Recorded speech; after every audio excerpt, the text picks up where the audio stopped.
মুসলমান ঘরের ছেলে মেয়েরা বানা তরুণেরা হে নবী করিমের আল্লাহ নবী সাহাবী হযরত ওমর ফারুক রাদিয়াল্লাহু তাআলা আনহু হুজুর আমার যুবকে কবরের দিকে চলে গেলেন প্রথমবার সালাম দাও আসসালামু আলাইকুম ওয়া আলা কবর কবর থেকে কোনো আওয়াজ আসে না দ্বিতীয়বার সালাম দাও আসসালামু আলাইকুম ওয়া আলা কবর দ্বিতীয়বার সালাম দাও কোনো আওয়াজ আসে না তৃতীয়বার সালাম দাও আসসালামু আলাইকুম ওয়া আলা কবর তৃতীয়বার সালাম দাও সঙ্গে সঙ্গে যুবকের কবর থেকে ওয়া আলাইকুম আসসালামের আওয়াজ খানা বসে পড়া লাগবে।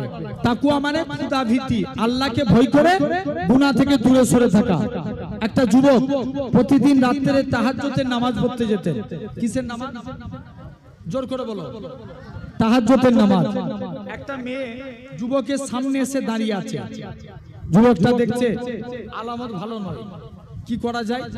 দেখবেন একটা ছেলে আর মেয়ে যদি কাছাকাছি থাকে, মনে করেন এটা লোহা, এই জায়গায় যদি চুম্বক ধরা হয় কি হবে? কথা বলো। টেনে নিবে না? আকর্ষণ হবে। ছেলে আর মেয়ে কাছাকাছি থাকলে তাদের একটা গুনার কাজে লিপ্ত হওয়ার চান্স আছে না? কথা বলেন হ্যাঁ কি না?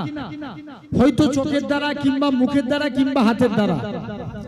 জেনে রাখেন রাসূলুল্লাহ বলছেন একটা ছেলে আর মেয়ে যখন কাছাকাছি এসে দাঁড়ায় তাদের কাছে 3 নম্বর ব্যক্তি হিসাবে আসে শয়তান, উভয়কে খারাপ কাজে লিপ্ত করে। এখন যুবক ছেলে রাত্রে তাহাজ্জুদের নামাজ পড়তে যাচ্ছে, মহিলা যুবকের সামনে এসে দাঁড়িয়ে আছে। যুবক বলছে আমি আর নামাজ পড়তে যেতে পারবো না। মহিলা বলছে চলো তোমাকে আমার বাড়িতে নিয়ে যাব। মহিলা যুবকের হাত ধরে মহিলা নিজের বাড়িতে যুবকটাকে নিয়ে চলে গেলেন। শুনেন, এই তাকওয়া বুঝানোর জন্য আমি বুঝাচ্ছি।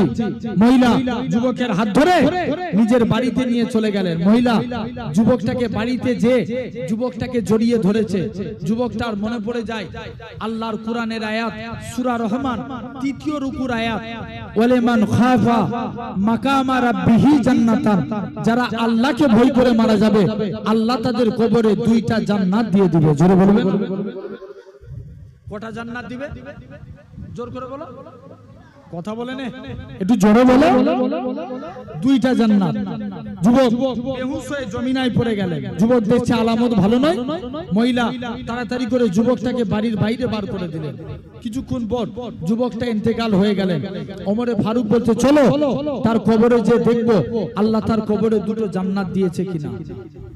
মুসলমান ঘরের ছেলে মেয়েরা বানা তরুণেরা হে নবী করিমের আল্লাহ নবী সাহাবী হযরত ওমর ফারুক রাদিয়াল্লাহু তাআলা আনহু হুজুর আমার যুবকে কবরের দিকে চলে গেলেন প্রথমবার সালাম দাও আসসালামু আলাইকুম ওয়া আলা কবর কবর থেকে কোনো আওয়াজ আসে না দ্বিতীয়বার সালাম দাও আসসালামু আলাইকুম ওয়া আলা কবর দ্বিতীয়বার সালাম দাও কোনো আওয়াজ আসে না তৃতীয়বার সালাম দাও আসসালামু আলাইকুম তৃতীয়বার সালাম দাও সঙ্গে সঙ্গে যুবকের কবর থেকে ওয়া আলাইকুম আসসালামের আওয়াজ খানা বসে উঠেছে।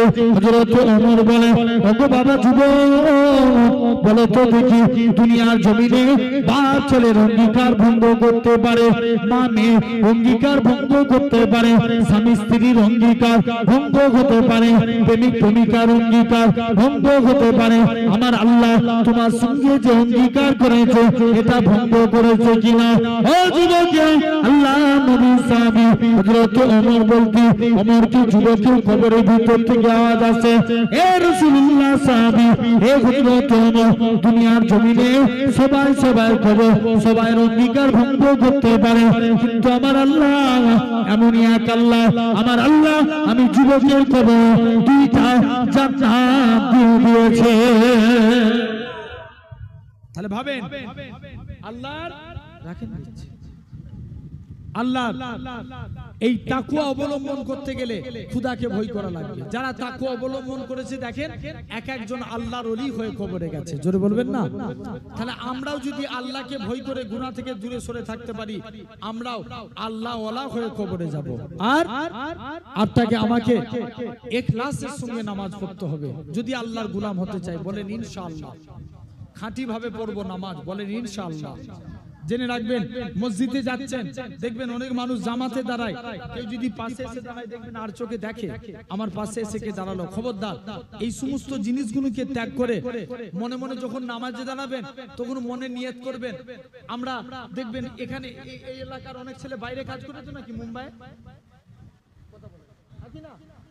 অনেক ছেলে মুম্বাই থাকে, বাইরে কাজ করেন, আলহামদুলিল্লাহ জেনে রেখে দেন।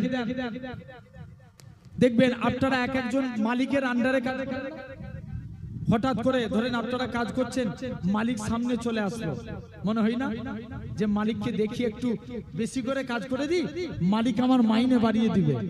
শুনেন, তাহলে আমরাও যখন নামাজে দাঁড়াবো কেন আমরা এই নিয়ত করি না? হাদিসে জিবরাইলের মধ্যে এসেছে, যখন তুমি নামাজে দাঁড়াবে মনে মনে নিয়ত করো আমার আল্লাহ স্বয়ং আমাকে দেখছে। তোমার যদি এই নিয়ত থাকে আল্লাহ তোমার নামাজকে কবুল করে নেবে। জোরে বলে জেনে রাখেন। খবরদার ভাই, একটু চা দিয়ে গেছে, খাবো, একবার দরুদ পড়েন আল্লাহুম্মা।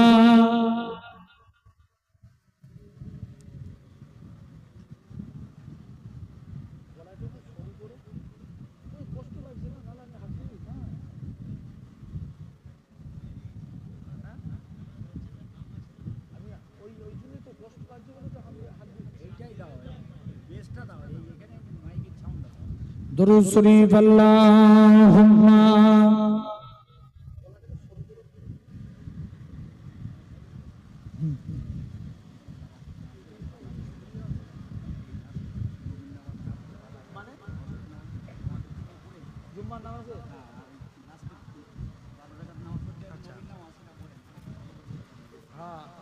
এগুলো কিন্তু ভুল করছেন, খবরদার।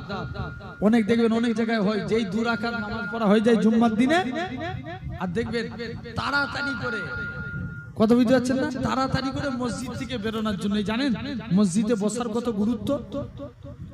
দেখবেন ভাই, জেলখানায় দেখবেন খাঁচার মধ্যে পাখিকে রাখলে কি করে? পাখি কথা বলেন,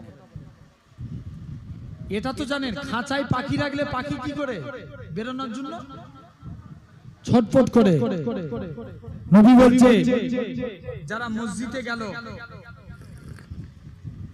মসজিদে গিয়ে যারা মসজিদে মনে ইতমিনান করলো যে আমি দুনিয়ার সব থেকে নিয়ামতপূর্ণ জায়গায় এসে বসে আছি, দুনিয়ার সব থেকে শ্রেষ্ঠ জায়গায় এসে বসেছি, তৎক্ষণাৎ আল্লাহ তাদের নামগুলোকে সিলেক্টেড করে কিয়ামতের দিন এই নিয়তে রসিলায় আল্লাহ তাদের জান্নাতে একটা করে ঘর দিতে থাকবে। জোরে বলে।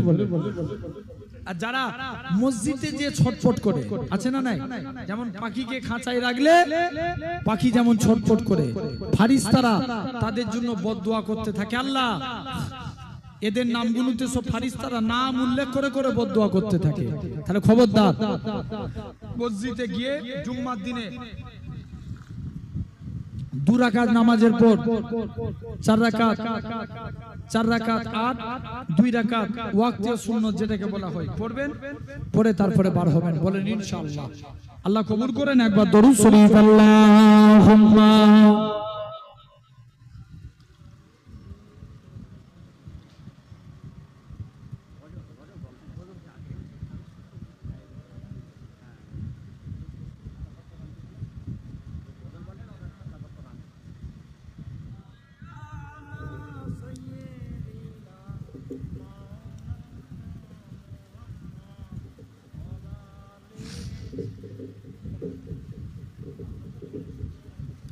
আমার ভাইরা, আব্বারা, তরুণেরা, আল্লাহ কবুল করেন।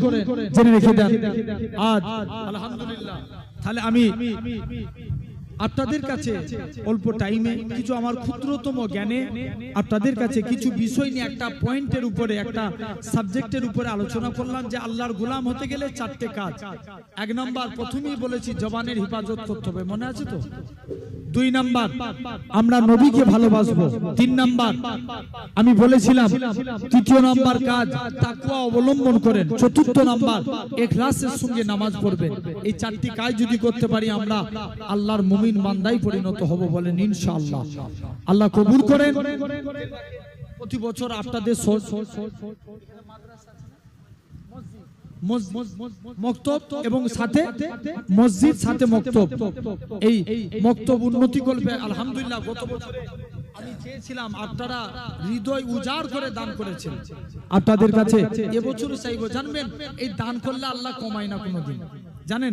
আল্লাহ নবী একদিন শুনছেন, একটা হাদিস শুনেন। আল্লাহ নবীর একজন সাহাবী নবীর কাছে আসছেন, নবীর কাছে এসে বলছে, হুজুর মেয়ের বিয়ে দেবো, আমার একটু খুশবুর অর্থাৎ আতরের প্রয়োজন। আল্লাহ নবী বলছে, এই ব্যাপার, যাও তুমি একটা শিশি নিয়ে আসো। সাহাবী শিশি আনতে চলে গেলেন, নবী ঘেমে গেলেন, ঘামগুলো শিশির মধ্যে ভরে দিলেন। আল্লাহ নবী বলছে, যাও এগুলো যে তোমার মেয়ের শরীরে মাখিয়ে দিবে। নবী বলছে, সাহাবীকে মানতে হবে না? হবে না? কথা বলেন, মানতেই হবে।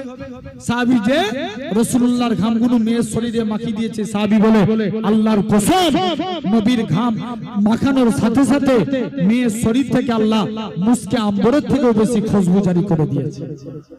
জোর করে বলো। সাহাবীর দুইটা সমস্যা ছিল, প্রথম সমস্যা মিটে গেল, হুজুর আতরের সমস্যা মিটেছে, মেয়ের বিয়ে দেবো, আমার একটু টাকা পয়সার প্রয়োজন। আল্লাহ নবী বলছে, এই ব্যাপার, চলে যাও আমার জুন্নুরাইন উসমান গানির কাছে যাও। উসমানের কাছে গেলেন। উসমান যে দেখে উসমান গানি পিঁপড়ের মুখ থেকে খাবার সরাচ্ছে। কার মুখ থেকে? পিঁপড়ের মুখ থেকে। সাহাবী লজ্জায় নবীর কাছে এসে হাজির, বলছে, হুজুর কোন লোকের কাছে আমাকে দান চাইতে পাঠিয়েছেন, এত কিপন, পিঁপড়ের মুখ থেকে খাবার সরায়।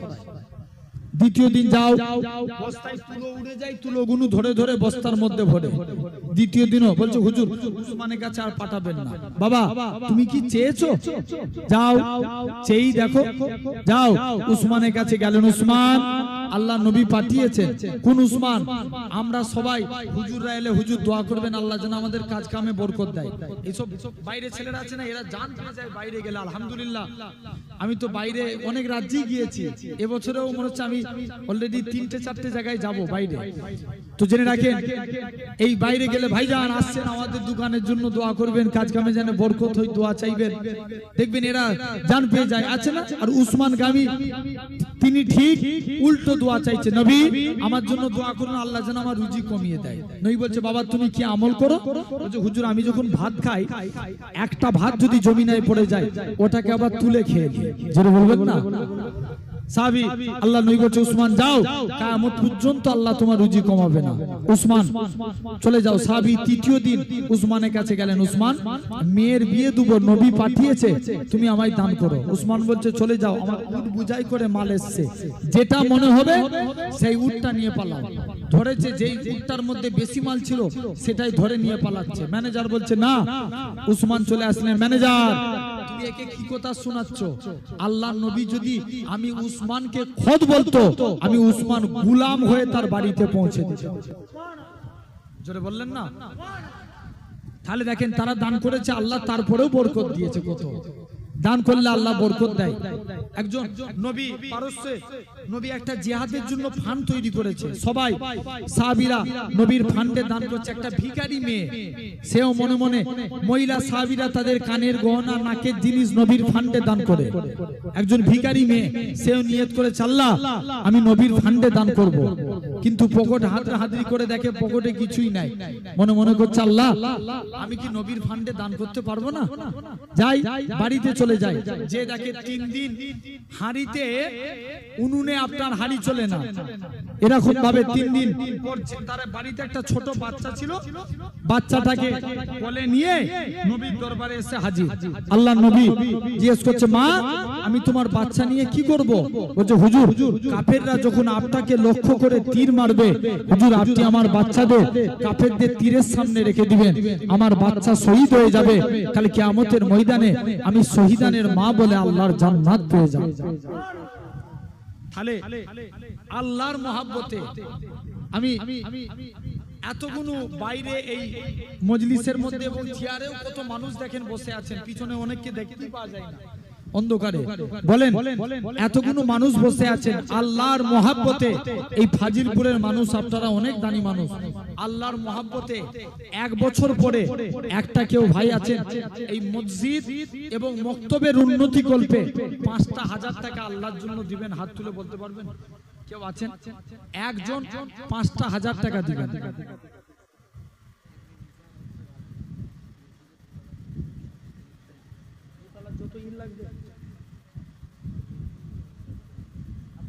আলহামদুলিল্লাহ কমিটি একদম যুব কমিটি আপনারা দেখছেন তো, এরা নিয়ত করেছে খুব শিগগিরই আপনাদের এই ফাজিলপুরের, এখন চা দিয়া বন্ধ করতে দাও,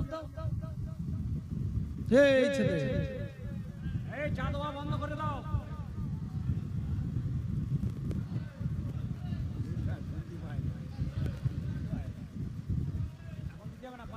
জেনে রাখেন, শুনেন, এই শুনছেন, একটা সংবাদ শোনাচ্ছি আপনাদের।